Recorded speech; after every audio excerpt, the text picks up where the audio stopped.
नमस्कार, मैं रवीश कुमार। सरकारी संस्थानों को बेच देने के फैसले के खिलाफ सोमवार को शुरू हुआ आंदोलन या हड़ताल गुरुवार तक जारी रहेगी। बैंकों के बाद बीमा सेक्टर के कर्मचारियों की भी हड़ताल होगी। जब निजीकरण का फैसला होता है तो उसे सुधार बताया जाता है और हफ्तों तारीफ होती है। जब निजीकरण के खिलाफ आंदोलन होता है तो क्यों होता है, इस पर बात नहीं होती है। हड़ताल करने वालों को यह पता है, लेकिन आजकल उनका सदमा कुछ और भी है। गोदी मीडिया और मीडिया में कवर ना होने का सदमा। छिटपुट तरीके से तो कवर हो जाता है, लेकिन जितना वो अपनी हड़ताल को बड़ा समझते हैं उस अनुपात में तो नहीं होता है। आप दावे के साथ नहीं कह सकते कि लाखों बैंक कर्मचारियों में लोग गोदी मीडिया के उपभोक्ता नहीं होंगे। उपभोक्ता हैं, तभी तो सदमा लगा कि उनकी हड़ताल को कोई दिखा नहीं रहा। नहीं दिखाने वालों की संख्या इतनी अधिक है, जो दिखा भी रहे हैं वो काफी नहीं। जब बेरोजगार युवाओं के आंदोलन और किसानों के आंदोलन को नहीं दिखाया जाता है तो फिर बैंक कर्मियों को क्यों लगा कि उनकी हड़ताल को कवरेज मिल जाएगा? मैं हर आंदोलन में यह सवाल करता हूं। अब आपको रेखा चित्र के जरिए बताना चाहता हूं। हड़ताल करने वाले बैंक कर्मियों में अधिकांश गोदी मीडिया देखते होंगे, ऐसा मान लेता हूं। जब मीडिया का चरित्र गोदी मीडिया में बदल रहा था तो उसका हौसला भी बढ़ा रहे होंगे, यह समझकर कि गोदी मीडिया राष्ट्रवाद को बढ़ावा दे रहा है और बदले में गोदी मीडिया जो हिंदू मुसलमान के टॉपिक का घोल पिला रहा था उसे धर्म का अमृत समझकर पीने लगे होंगे। मैं तब भी बार बार कह रहा था कि यह वो प्रक्रिया है जिसके जरिए एक समूह या तो दंगाई बन जाता है या दंगाइयों का समर्थक, लेकिन नागरिक नहीं बनता। फिर भी लोग देखते रहे। जैसे ही कोरोना को तबलीग से जोड़ा गया, वे टीवी चैनलों पर घंटों इसका कवरेज देखने लगे। उनके बीच ये टॉपिक इतना लोकप्रिय हुआ कि सरकार भी अपने प्रेस कॉन्फ्रेंस में तबलीग जमात का जिक्र अलग से करने लगी। यह बात बैंक कर्मियों पर ही नहीं, बाकियों पर भी लागू होती है। इस दर्शक समाज को किसी विषय पर घंटों नहीं, महीनों देखने की लत लगा दी जाए। वो विषय कुछ और नहीं, एक नेता के गुणगान के हों और राष्ट्रवाद के नाम पर सांप्रदायिकता की। 3 महीने तक चले सुशांत सिंह राजपूत के कवरेज को देखने में अपना घंटों लगा देने वाले दर्शकों, उन्हें अब कैसा लगता होगा वही बता सकते हैं। सांप्रदायिकता आपकी नागरिकता को निगल जाती है। अपने पर्स में लिखकर रख लीजिए। जाहिर है, जिस माध्यम को आप अपना समझते थे, अपनी विचारधारा का साथी समझने लगे थे, उस माध्यम के लिए आप अजनबी हो जाते हैं जैसे ही आंदोलन पर जाते हैं। तो बैंक कर्मियों को सदमा लगा। वैसे मैं जानना चाहता हूं कि लाखों बैंक कर्मियों के व्हाट्सएप ग्रुप में किसान आंदोलन के समय किसानों को नागरिक समझा जाता था या आतंकवादी कहा जाता था? यह मैं अपने व्यक्तिगत शोध के लिए जानना चाहता हूं। इस प्रश्न का यह मतलब नहीं कि बैंक कर्मियों के आंदोलन को कम समझता हूं। कम समझता तो कवर नहीं करता।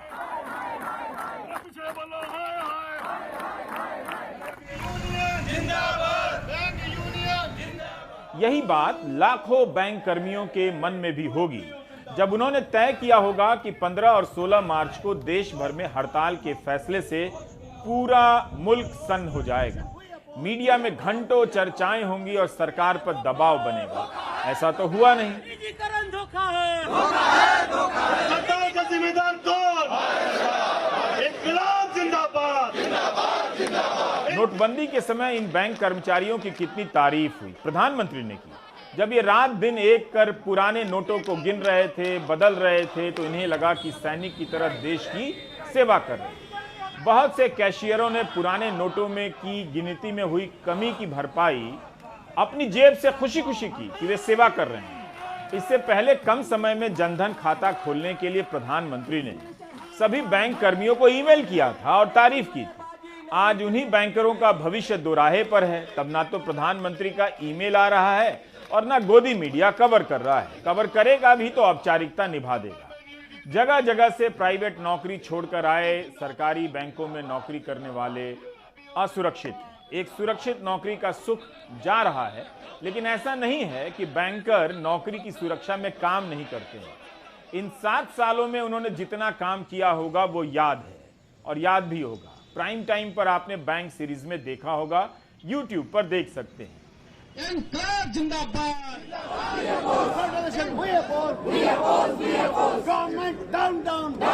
बैंकरों को सदमा तो तभी लगा था जब अपनी सैलरी बढ़ाने को लेकर उन्हें 3 साल तक आंदोलन करने पड़े। अब बैंकों के बेचने की हकीकत का सामना हो रहा है। देश भर के बैंकों के बाहर से आई ये तस्वीरें निजीकरण को मुद्दा बनाने का असफल प्रयास कर रही हैं। निजीकरण कहां मुद्दा बन पाता है? एक एक कर सरकारी कंपनियां बिकने वाली हैं। विशाखापट्टनम में 40 दिनों से इस्पात निगम के निजीकरण के खिलाफ आंदोलन चल रहा है। क्या उसमें कोई बैंकर गया था? क्या सबकी अपनी अपनी लड़ाई है? जो पीएसयू बैंक है ये गरीबों का बैंक है। हम लोग गांव-गांव में हमारी शाखाएं हैं। हम लोग गरीबों का मदद करते हैं, गरीबों को लोन देते हैं, विद्यार्थियों को लोन देते हैं, छोटे कुटीर उद्योग वाले को देते हैं, ठेला रिक्शा चलाने वाले को लोन देते हैं। और ये सरकार इसको निजी हाथों में बेचना चाहती है और निजी हाथों में बेच करके ये इस देश के पैसे को कुछ चंद हाथों में देना चाहती है। छोटे छोटे विद्यार्थी लोन लेकर के आईएएस, आईपीएस, इंजीनियरिंग, मेडिकल की पढ़ाई करते हैं, उसको ये सरकार रोकना चाहती है। जो गरीब जनता आज राष्ट्रीयकृत बैंकों के माध्यम से तमाम तरह के लाभ उठा रही है, प्राइवेट बैंक में उसकी घुसने की हिम्मत भी नहीं हो सकती। हम आप ही हैं, वहाँ के जाके प्रबंधक को कभी हम देख नहीं सकते हैं, मिलना तो दूर है। राष्ट्रीयकृत बैंकों में हर आदमी को सुलभ पहुँच है, बैंक के मैनेजमेंट तक अपनी बात कह सकता है, शिकायत कह सकता है। Our slogan is people's money should be utilized for the people's use. It should not be for the private loot. सिर्फ 2 बैंकों का निजीकरण नहीं हो रहा है। बैंकों के अलावा सरकार ने कई कंपनियों को बेचने की सूची बनाई है और बाकायदा संसद में अपनी नीति का ऐलान किया है। फिर भी हड़ताल से पहले मीडिया में यह खबर आती है कि नीति आयोग ने 6 बैंकों के निजीकरण को टाल दिया है। ये 6 बैंक हैं: state bank of India, Punjab national bank, Canara bank, bank of Baroda, Indian bank, union bank. मतलब सूची से किनारे कर दिया है निजीकरण की कंपनियों की सूची से। क्या इसका संबंध हड़ताल के असर को कम करने की रणनीति से है? निर्मला सीतारमण वित्त मंत्री बार बार कह रही हैं कि बड़े बैंकों की तो जरूरत है, सभी बैंकों का निजीकरण नहीं होगा। Today we have quite a few number of banks, some performing very well, some performing probably just about all right, and they have a very big role to play, there is no doubt. But yet, we need banks which are going to be able to scale up. We need banks of the size of State Bank of India in this country, many more of them. So we have brought in banks which are going to be able to meet the aspirational needs of this country. And also, because these need not be a subjective on-the-spot decision, we've announced a public enterprise policy, based on which we have identified those 4 areas in which we said government presence, public sector presence will be there, and bare minimum presence is what we have said. In that, financial institutions are also there, meaning even in financial sector, we will still have the presence of public sector enterprise, which, for your immediate answer, means that not all of them are going to be privatized. First point. Second, even for those which are likely to be privatized, we are obviously going to have to keep in mind that these privatized institutions will also continue to function after the privatization. We'll also have to ensure that the staff or the personnel who are there, their every interest will be protected. सरकारें पहले भी बैंकों के निजीकरण की बातें करती थीं, मगर उसके आगे फैसला नहीं ले पाती थी। अचानक ऐसा क्या हो गया कि सरकार निजीकरण को लेकर इतनी मुखर हो गई है? 2016 में तत्कालीन वित्त मंत्री अरुण जेटली ने दिल्ली में हुए इकोनॉमिस्ट इंडिया समिट में कहा था कि मुझे नहीं लगता कि जनता और राजनीतिक सोच इस पर एक मत है जहां हम बैंकों के निजीकरण के बारे में सोच सकते हैं। हम जरूर बैंकों को मजबूत कर रहे हैं, लेकिन अपनी हिस्सेदारी बेचने की कोई योजना नहीं है। जेटली के इस बयान के 4 साल बाद स्थिति बदल गई। क्या अब जनमत और राजनीतिक वर्ग की सोच निजीकरण को लेकर एक हो गई है? मई 2020 में वित्त मंत्री निर्मला सीतारमण का बयान छपा है कि सरकार एक युक्ति संगत नीति बना रही है जिसके तहत रणनीतिक क्षेत्रों को परिभाषित किया जाएगा और उसमें 4 से अधिक सार्वजनिक क्षेत्र की कंपनियां नहीं होंगी। इसका एक मतलब तो निजीकरण ही है और यह भी कि 4 बैंक ही सरकारी रहेंगे। लेकिन इस साल के बजट में सरकार ने निजीकरण को लेकर अपना इरादा कुछ और तरीके से साफ कर दिया। In spite of COVID-19, we have kept working towards strategic disinvestment. A number of transactions, namely BPCL, Air India, Shipping Corporation of India, Container Corporation of India, IDBI Bank, Bharat Earth Movers Limited, Pawan Hans, Neelachal Ispat Nigam Limited, among others, would be completed in 21-22. Other than IDBI Bank, we propose to take up the 2 public sector banks and 1 general insurance company in the year 21-22. This would require legislative amendments, and I propose to introduce the amendments in this session itself. In 21-22, we would also bring the IPO of LIC, for which I am bringing the requisite amendments in this session itself. कुछ साल पहले तक भारत में 27 सरकारी bank हुआ करते थे। अब उनके विलय के बाद, आपस में विलय के बाद 12 रह गए हैं। इनमें से 2 बैंकों के बेचने की बात आ रही है। इसके बाद कितने और बैंक बिकेंगे कोई नहीं जानता। वित्त मंत्री कहती हैं 2 के बाद नहीं बिकेंगे। पिछले साल फाइनेंशियल एक्सप्रेस में नीति आयोग से जुड़ी एक खबर छपी थी कि नीति आयोग ने UCO bank, bank of Maharashtra, Punjab and Sind bank को बेचने का प्रस्ताव दिया है। वित्त राज्य मंत्री अनुराग ठाकुर ने एक्सप्रेस के सनी वर्मा को दिए एक इंटरव्यू में कहा है कि यह निजीकरण का सही समय है। अनुराग ठाकुर बताते हैं कि बैंकों को मजबूत करने के लिए सरकार ने 3.5 लाख करोड़ की पूंजी डाली। उसके बाद विलय का रास्ता अपनाया। 14 बैंकों का विलय हुआ। अनुराग ठाकुर यह भी कहते हैं कि अब बैंकों के बेचने की प्रक्रिया चलेगी जो काफी लंबी होगी। जाहिर है बात 2 बैंकों के बेचने पर नहीं रुकती है। All India bank officers union ने अपने पर्चे में लिखा है कि निजीकरण के बाद से गांव में बैंकों के ब्रांच कम हो जाएंगे, बैंकों का चरित्र शहरी होता जाएगा, बचत पर मिलने वाले ब्याज में कमी आ जाएगी, जिसके कारण रिटायर्ड लोग भी परेशान होंगे। छोटे किसानों को कर्ज मिलना कम हो जाएगा। कॉरपोरेट और बड़े घरानों को कम ब्याज दर पर ज्यादा लोन मिलने लगेगा। जनता की बचत और पूंजी पर बड़े कॉरपोरेट घरानों का कब्जा हो जाएगा। इन बैंकों में 100 लाख करोड़ का जमा है। उस 100 लाख में 40 लाख सेविंग फंड के पैसे हैं। छोटे, गरीब, पेंशनधारी, औरतें जिनका विश्वास सरकारी बैंक के ऊपर ही है, उनका प्राइवेट बैंक पर विश्वास नहीं है। ये अगर बैंक सब बिक गए तो वही होगा जो येस बैंक के साथ हुआ, जो पीएमसी के साथ हुआ। एक प्राइवेट बैंक जो बिक गई डीबीएस के हाथ, ये पैसे खतरे में हैं। अगर सरकारी बैंक जब खत्म हो जाएंगे ना तो लोग को ऑप्शन नहीं होगा, तो सारे लोग उनके पास ही जाएंगे। तो देश का जो राष्ट्रीय विकास है ना वो कुछ लोगों के लिए होगा, हर आदमी का विकास नहीं हो सकता। जो इकोनॉमिक पावर है वो कंस्ट्रेट कर जाएगी कुछ लोगों के हाथ में, तो उससे पॉलिटिकल सिस्टम को भी खतरा है और डेमोक्रेसी को भी खतरा है। बैंक यूनियन मानते हैं कि सरकार की नीति और दबाव के कारण बैंकों की हालत खराब हुई है। बैंकों को लोन देने के लिए मजबूर किया गया और ना चुकाने पर जो नॉन परफॉर्मिंग एसेट एनपीए बना, उससे नुकसान बैंकों को ही हुआ। एनपीए की वसूली के लिए मोदी सरकार इंसॉल्वेंसी एंड बैंकरप्सी कोड लेकर आई, जिसकी बहुत तारीफ हुई, लेकिन धीरे धीरे इस कोड से भी बचने का रास्ता निकाल लिया गया। भारतीय रिजर्व बैंक के पूर्व गवर्नर उर्जित पटेल ने अपनी किताब ओवरड्राफ्ट में लिखा है कि इंसॉल्वेंसी एंड बैंकरप्सी कोड बनाया गया था डिफॉल्टर से कर्ज वसूलने के लिए, लेकिन यह भी एक छल जैसा लग रहा है।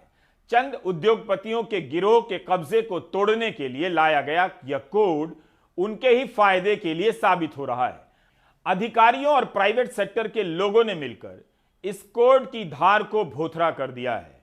कोड की जो मूल मंशा थी वो अब नजर नहीं आती है। यही नहीं, जैसे ही तालाबंदी हुई, इस कोड के तहत कर्ज वसूलने को दिसंबर 2020 तक के लिए रोक दिया गया और फिर बाद में इसकी समय सीमा बढ़ाकर 31 मार्च 2020 कर दी गई। कंपनियों को इतनी राहत दी गई। मिडिल क्लास ईएमआई पर राहत मांगता रहा, लेकिन उन्हें इतनी लंबी राहत नहीं मिली। मगर करोड़ों रुपए के डिफॉल्टर को कितनी राहत दी गई आप देख सकते हैं। कुछ कॉर्पोरेट है, हम नाम नहीं बताएंगे, जो सरकार को मदद कर रहे हैं, जो हर क्षेत्र में हावी हो रहा है, वो बैंकिंग क्षेत्र भी अपना कायम करना चाहते हैं। तो ये जो कॉर्पोरेट हाउसेस है, टोटल एनपीए है कॉर्पोरेट सेक्टर में। अभी नया एक शब्द है हेयर कट, मतलब बाल कटवाना। उसका क्या अर्थ है बैंकिंग टर्म्स में? मतलब कोई किसी का बोरोइंग है, मान लीजिए एक दो एग्जांपल है मेरे पास। आईडीबीआई बैंक का जो बोरोवर थे मालविका स्टील और उषा इस्पात। मालविका स्टील का टोटल आउटस्टैंडिंग था 594.50 करोड़। उषा इस्पात का टोटल आउटस्टैंडिंग आईडीबीआई बैंक के पास था 321 करोड़। वो डिफॉल्टर बनने का बाद वो जो रिजोल्यूशन अभी है आईबीसीआई एनसीएलटी है, लेकिन वो एकदम बेकार है। वो रिजोल्यूशन होके वो एसेट टोटल बेच दिया गया। मालविका स्टील 42 करोड़ भी नहीं मिला आईडीबीआई बैंक। उषा इस्पात से सिर्फ 48 करोड़ मिला। बाकी जो अमाउंट है उसको हेयर कट कहते हैं। वो हेयर कट नहीं है, बल्कि वो है शरीर के एक एक अंग कट रहा है और थोड़ा बाल दे दिया आईडीबीआई बैंक को, आप ये ले लीजिए, ये आप स्वीकार कीजिए, ये आपका मतलब यही आपका फ़ायदा है।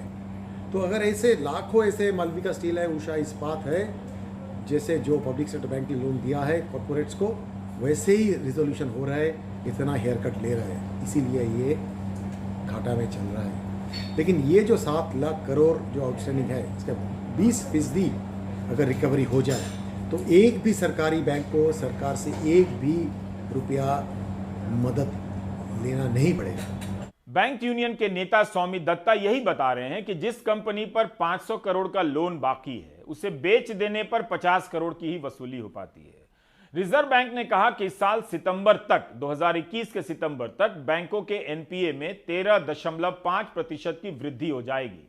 मुद्रा लोन की क्या स्थिति है, इसके बारे में बैंक के भीतर के लोगों को सही पता है, बाहर नहीं बताते हैं। इस सवाल का जवाब भी मिलना चाहिए कि किसी बैंक को बेचने के पहले उसके एनपीए का क्या होता है। बैंक यूनियनों का कहना है कि तालाबंदी और बाद में आर्थिक संकट के कारण सरकार को कॉर्पोरेट टैक्स की वसूली कम होने की उम्मीद है, इसलिए बैंकों का निजीकरण किया जा रहा है। सरकार कॉर्पोरेट को फायदा पहुंचाना चाहती है, इसलिए अपनी संपत्ति बेच रही है। कॉर्पोरेट टैक्स कलेक्शन सरकार के 6.63 लाख करोड़ था 2018-19 जो फाइनेंशियल ईयर। कम करने के बाद 2019-20 में वो corporate tax collection 5.56 lakh crore. 2021 में जाकर वो कॉर्पोरेट टैक्स कम करके 4.46 लाख करोड़ हुआ। ये जो 2 लाख करोड़ का जो घाटा माननीय वित्त मंत्री महोदया ने इस बजट में वो अनाउंस किया, ये 2 सरकारी बैंक को सरकार बेच देंगे, एक नेशनल इंश्योरेंस कंपनी को बेच देंगे। LIC का शेयर FDI लिमिट 74% होगा। तो ये सारे जो निर्णय ले गया, क्योंकि उनका ये पब्लिक सेक्टर जो बैंक है या इंश्योरेंस कंपनी बेचकर 1.75 लाख करोड़ का टारगेट है। तो लेफ्ट हैंड साइड हम गणित में जो पढ़े थे स्कूल में, left hand side must be equal to right hand side. तो ये बैलेंस करने के लिए जो नेशनल एसेट्स हैं वो बेच रहे हैं। बैंकों के नेता कहते हैं कि निजीकरण के बाद बहुतों की नौकरियां जाएंगी। वित्त मंत्री कहती हैं नहीं जाएंगी। बैंकों के विलय के बाद बहुत सारे एटीएम बंद हो गए और उनके साथ 3 लोगों की नौकरियां कम हो गई, ये बैंक के नेता कहते हैं। अब यहीं पर हमारे पास सही डेटा नहीं है कि कितने एटीएम बंद हुए विलय के बाद और कितने कर्मचारी निकाल दिए गए। हमारी सहयोगी सोनाक्षी दिल्ली के जंतर मंतर गई थीं, जहां बैंक कर्मी हड़ताल कर रहे थे। हर एम्प्लॉय अगर अब नहीं जगा तो फिर हमारे पास मौका नहीं होगा फ्यूचर में, क्योंकि जिस तरीके से सरकार हर पब्लिक सेक्टर यूनिट्स को प्राइवेटाइज कर रही है just for sake of getting benefit. तो आप अपना जनधन योजना ले लीजिए, डायरेक्ट बेनिफिट ले लीजिए, ट्रांसफ़र ले लीजिए, ये सारी चीज़ें जो हैं ये गवर्नमेंट बैंक्स के थ्रू ही पहुंचती हैं आम लोगों तक। गांव-गांव में कोई भी आप एक्सिस बैंक की या ICICI बैंक और यस बैंक की ब्रांचेस नहीं देखेंगी। मैम हम जानते हैं कि हमारी 2 दिन की सैलरी कटेगी, बट ये जो चीज़ है ये हमारे ही फ्यूचर के लिए है। प्राइवेटाइजेशन हो गया तो ये सैलरी जो मिल रही है ना, ये भी नहीं मिलेगी हम लोगों को। We are saving a future.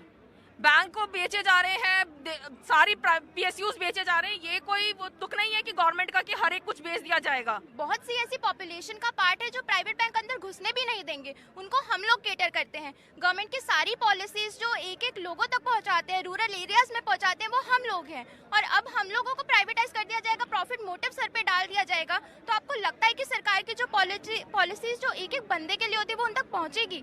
मतलब हमको फिर से गुलामी की तरफ धकेलना चाहती है। पहले हम अंग्रेज सरकार के गुलाम थे और आज हम सिर्फ एक चंद कॉर्पोरेटों के गुलाम होकर रह जाएंगे। बैंकों के भीतर कामकाज का माहौल भी खराब हुआ है। तबादला नीति से लेकर कम सैलरी और बैंक का काम छोड़कर बीमा पॉलिसी बेचने का दबाव बढ़ा है। आप एक बार YouTube पर प्राइम टाइम की बैंक सीरीज देख लेंगे तो सिहर जाएंगे। इसका मतलब यह नहीं कि वहां IT सेल और व्हाट्सएप ग्रुप का असर कमजोर है। बैंक के ही लोग बताते हैं कि उस सीरीज को देखते हुए व्हाट्सएप ग्रुप में लोग भड़क जाया करते थे। इसका क्यों दिखा रहे हो? वैसे लोग तारीफ भी करते थे। राहुल गांधी लगातार निजीकरण को लेकर सवाल उठाते रहते हैं। उनका तर्क है कि सरकार चंद उद्योगपतियों के हाथ में बैंकों को दे देना चाहती है ताकि हर चीज पर उनका कंट्रोल हो जाए। इस पर वित्त मंत्री निर्मला सीतारमण का आज जवाब दिलचस्प है। उन्होंने कहा कि राहुल कम्युनिस्टों की भाषा बोलने लगे हैं। उनकी बात का यही मतलब है। राज्यसभा में विपक्ष के नेता मल्लिकार्जुन खड़गे और दिग्विजय सिंह ने बैंकों की हड़ताल का मुद्दा उठाया, तब वित्त मंत्री निर्मला सीतारमण ने कहा कि यह सवाल यहां लिस्टेड नहीं है, सूची में नहीं है। अगर प्रश्न स्वीकार किया जाता है तो हम जवाब देने के लिए तैयार हैं। There is a huge anger against the decision of the government of India to allow the 2 PSBs to be privatized. May I know from the Honorable Minister under what policy and under what parameters fixed by the government of India you are allowing the 2 PSBs to be privatized? Thank you. Thank you. Yeah, I don't think this relates to the question at all, sir. Right. It doesn't. Right. Thank you. Please. This is not the core aspect of this question. Right, so nobody is skirting the issue, sir. Honorable members should appreciate that this question relates to certain aspects on which we are willing to answer. If there is a question admitted. Please, Manya, sir. Please. Sir, I'm addressing you, sir. Sir, I'm addressing you, sir. If there are questions, we'll answer. But skirting is not right, sir. I'm sorry, that should be removed from Right, the yes. जो bank अपने दरवाजे पे आम हिंदुस्तानी को खड़ा नहीं रहने देता था, गरीब मिडिल क्लास को, उन्हीं को लोन देने पे मजबूर हुआ।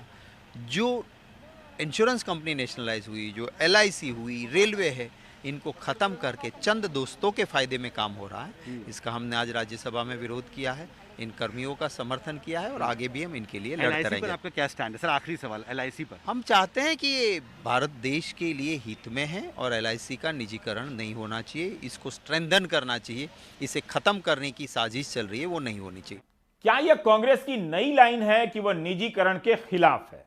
कांग्रेस को इन बैंकों के निजीकरण को लेकर और स्पष्टता दिखानी चाहिए, क्योंकि निजीकरण के मामले में कांग्रेस और बीजेपी के बीच अंतर की रेखा काफी पतली होती है। मनीष कुमार ने पटना में हड़ताल पर बैठे बैंक कर्मचारियों से बात की। सरकार भले कह रही हो कि स्टेट बैंक का निजीकरण नहीं होगा, लेकिन इस हड़ताल में स्टेट बैंक के कर्मचारी भी शामिल हुए। जब इस सरकार को पैसे की भूख है, पैसों के लिए बैंकों को बेचना है, तो आज आप कोरोना पीरियड में के नाम पर 4 बैंक को बेच रहे हैं, कल दूसरी विपत्ति आएगी फिर 4 बैंक को बेचिए। प्राइवेटाइजेशन कोई समस्या का हल है?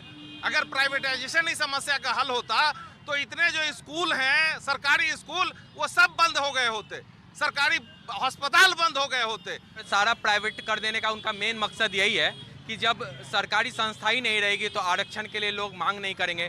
और जो फिजिकल हैंडीकैप से भी जिनकी नौकरियां होती हैं, कितने प्राइवेट सेक्टर हैं, कोई प्राइवेट सेक्टर हैंडीकैप को तो नौकरी नहीं देता है। हमारा सभी योजना, जितना भी सरकारी योजना है, वो सरकारी बैंकों द्वारा ही हो रही है। कोई भी प्राइवेट बैंक आज PM स्वनिधि नहीं कर रहा है। जनधन योजना अगर चला है तो हमारे बलबूते पे चला है। आज गरीब के घर में पैसा बच रहा है तो हमारे बलबूते पे बच रहा है। अगर निजीकरण करने से फायदा है तो पहले पार्लियामेंट को निजीकरण कर दो। दिन रात हम एक करके काम करते हैं, दिन रात सुबह शाम हम एक करके काम करते हैं। हमारी महिलाएं प्रेग्नेंट होते हुए भी आके काम करती है और उनको कल उनके भविष्य पे कुठाराघात किया जा रहा है। काश कोई सर्वे करता कि 10 लाख बैंक कर्मचारियों में गोदी मीडिया कितने लोग देखते हैं, उनके व्हाट्सएप ग्रुप में सांप्रदायिक बातों का लीडर कौन है? आईटी सेल की अफवाहों को फैलाने में कौन सबसे आगे रहता है? जब किसान आंदोलन कर रहे थे तब बैंकों के व्हाट्सएप ग्रुप में किसानों को देशभक्त कहा जाता था या आतंकवादी। मैं फिर से दोहरा रहा हूं, यह सब जानना बहुत जरूरी है। बिना इन सवालों के जवाब जाने आपको आज के आंदोलनों की ताकत, उनकी ईमानदारी और उनके भविष्य का अंदाजा नहीं हो सकता। हम लोगों को यही लगता है कि सारे चैनल्स सरकार के समर्थक हैं, इसलिए वो नहीं चाहते हैं कि हमारा जो विरोध हो वो नेशनल चैनल पर चले। सारे लोगों को फॉर्मल इन्फॉर्मेशन दिया गया था कि राष्ट्रव्यापी 2 दिन का हड़ताल है। कुछ लोकल जो समाचार पत्र वाले हैं वो लोग आए, फोटो खींच के चले गए, लेकिन वो उन्होंने केवल फोटो खींचा है। लोकल जो पटना का लोकल जो न्यूज़ है, चाहे प्रिंट मीडिया हो या जो है ये इलेक्ट्रॉनिक मीडिया, इस दोनों में जो है लोकल लोग ही आए हैं। क्योंकि भारत सरकार का विरोध है, इसलिए भारत सरकार का दबाव बाकी नेशनल टीवी पर जो है ज़्यादा रहता है। यह बेहद जरूरी सवाल और जवाब है। जब आप आंदोलन करते हैं तो विपक्ष बन जाते हैं, जब आप व्हाट्सएप ग्रुप में होते हैं तो विपक्ष का मजाक उड़ा रहे होते हैं। हर तरह के विपक्ष का मजाक उड़ाने का नतीजा यह हुआ है कि हर आंदोलन बेअसर होने लगा है। जब कई करोड़ किसानों के आंदोलन करने पर उनके रास्ते में कीलें लगा दी गई, उन्हें आतंकवादी कहा गया, तो फिर बैंक कर्मचारी अपनी हड़ताल को संख्या से जोड़कर क्या साबित करना चाहते हैं कि 10 लाख कर्मचारी हड़ताल पर हैं? सवाल संख्या का नहीं है, सवाल है उस प्रक्रिया का जिसके तहत नागरिकता और अधिकार के बोध को खत्म कर दिया गया। आपने खुद से भी खत्म कर लिया। किसान आंदोलन का हाल सबके सामने है, लेकिन किसान सुधार कर रहे हैं। अपने आंदोलन के दिन गिनने छोड़कर वो हर दिन कहीं ना कहीं आंदोलन कर रहे हैं। क्या बैंक कर्मचारी अपनी लड़ाई को इतने दिनों तक जारी रख पाएंगे? हड़ताल करने वाले बैंक कर्मी कह रहे हैं कि 97% जनधन खाते सरकारी बैंकों में खुले, 98% पेंशन के खाते सरकारी बैंकों में खुले, 95% किसान क्रेडिट कार्ड सरकारी बैंकों में खुले, 80% एजुकेशन लोन सरकारी बैंकों में खुले। उनका कहना है भारत को सरकारी बैंकों की इसलिए जरूरत है। इन बैंकों में मैक्सिमम लोन किसान का होता है, विद्यार्थियों का शिक्षा ऋण होता है, गरीब लोगों का होता है। ये सारे लोन बंद हो, क्योंकि प्राइवेट बैंक का मोटो केवल और केवल पैसा कमाना होता है। फिर जो छोटे डिपॉजिट होते हैं ना बैंक में, वो होने बंद हो जाएंगे। अब मुद्रा खाते में मान लो 42 करोड़ खाते हैं, उनमें 1 लाख करोड़ रुपया है, वो सब 1000, 2000, 5000, 10,000 वाले हैं।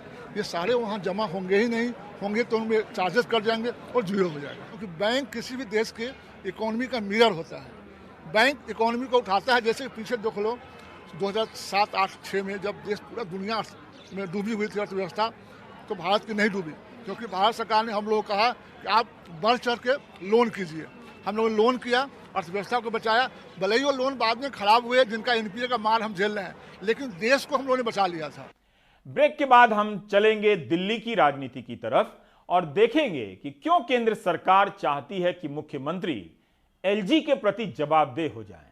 क्या एलजी मुख्यमंत्री का चुनाव करते हैं?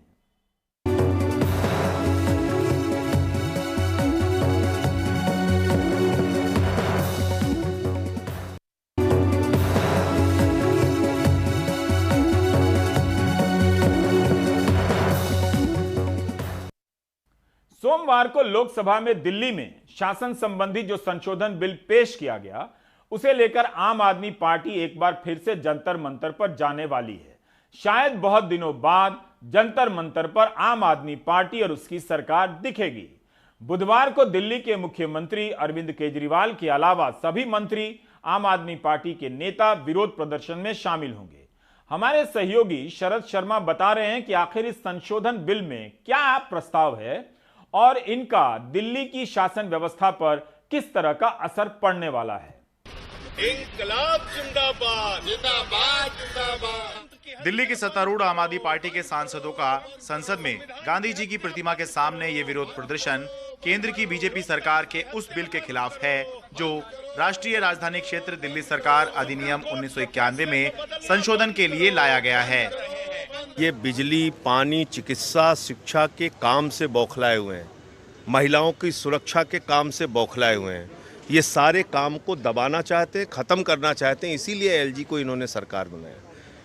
केजरीवाल मॉडल की चर्चा आज पूरे दुनिया में हो रही है। गुजरात में भी हमें इतनी बड़ी सफलता मिली, तो इस सब से बौखला कर अभी पूरे दिल्ली में पब्लिक ट्रांसपोर्ट फ्री करने की सरकार की योजना है। तो मुझे लगता है कि इन सारी योजनाओं से बौखला कर इन्होंने दिल्ली सरकार को ख़त्म करने की एक योजना बना ली। केंद्र सरकार के जिस संशोधन बिल पर आम आदमी पार्टी और केजरीवाल सरकार आग बबूला हो रही हैं, उसमें 4 संशोधनों का प्रस्ताव है। इनमें कहा गया है कि दिल्ली की विधानसभा जो भी कानून बनाएगी उसमें सरकार का मतलब उपराज्यपाल माना जाएगा, जबकि सुप्रीम कोर्ट ने जुलाई 2018 में संवैधानिक पीठ के फैसले में चुनी हुई सरकार को सरकार बताया था। अगर विधानसभा में किसी ऐसे विषय पर बिल पास हो गया जो उसके दायरे से बाहर हो तो एलजी उसको अपने पास ही रोक सकते हैं, जबकि अभी सब बिल पास होकर राष्ट्रपति की मंजूरी के लिए जाते हैं। विधानसभा ऐसा कोई नियम नहीं बनाएगी जिससे वो या उसकी समितियां दिल्ली के रोजमर्रा के प्रशासनिक फैसलों की जांच कर सकें। ऐसा कोई भी नियम इस बिल के पास होते ही रद्द हो जाएगा। सरकार, मंत्रिमंडल या मंत्री कोई कार्यकारी फैसला करेंगे तो उसमें उपराज्यपाल की राय लेनी होगी, जबकि 2018 के सुप्रीम कोर्ट के फैसले के मुताबिक लॉ एंड ऑर्डर, पुलिस और जमीन के विषयों को छोड़कर चुनी हुई सरकार को उपराज्यपाल की राय या अनुमति की जरूरत नहीं होगी, केवल फैसलों की जानकारी देनी होगी। हालांकि संशोधन बिल में ये नहीं लिखा हुआ कि चुनी हुई सरकार को उपराज्यपाल की राय मानना अनिवार्य होगा, लेकिन केजरीवाल सरकार के मुताबिक इससे चुनी हुई सरकार फैसला लेने के लिए स्वतंत्र नहीं रह जाएगी और फैसलों में पहले की ही तरह देरी होगी। ये ओपिनियन लेने को कह रहे हैं कि आपको फैसलों में उपराज्यपाल की ओपिनियन लेनी होगी, लेकिन ओपिनियन बाइंडिंग नहीं होगी, ये उसमें कहीं लिखा नहीं हुआ है।